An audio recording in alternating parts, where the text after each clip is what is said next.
Hey everyone, it's Heidi Fang here, and it's time to get you geared up for what's going on with UNLV as they head into Idaho to face Boise State for the Mountain West Championship game, a rematch on December 6th. That's this Friday. Let's talk about the progression of Malik Williams, who wasn't even the starting quarterback when the season started. From what you've seen from him as a leader of this offense, how has he really stepped into and owned this role? Yeah, you're right. Malik Williams wasn't the starter for the first 3 games this season. That was Matthew Sluka.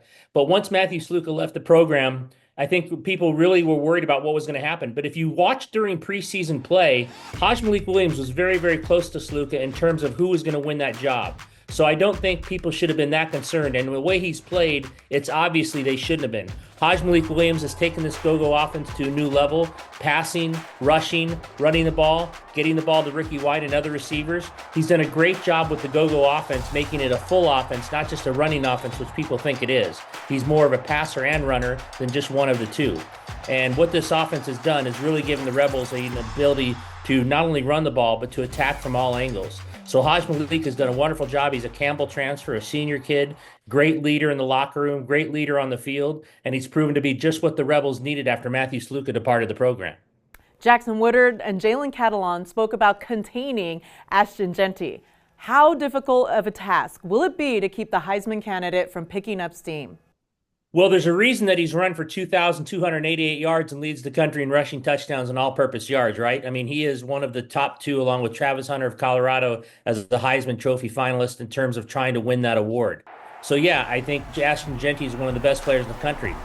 Last game against Boise State won 29-24 here at Allegiant Stadium on October 25th. But in that game, Ashton Jeanty was held to 130 yards on 33 carries. And that says a lot about what UNLV's defense did that night.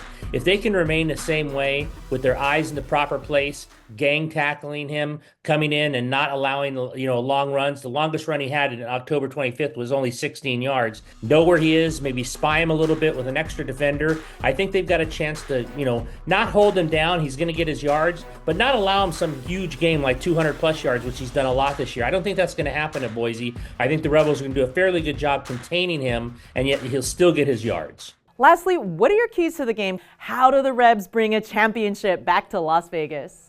Well, the main key to the game is not turning the ball over. Last game, 29-24, the Rebels had a really bad interception by Malik Williams near the end of the first half, which Boise turned into 7 points. So if they can play mistake-free football, run the ball, and not let Jeanty go crazy, I think they have a really good chance of winning this. I think it's going to be a game in the fourth quarter. This is a play-in game for the college football playoff. The winner's going to go to the college football playoff. There's a lot on the line right now, but I think they can stay in it if they play mistake-free football.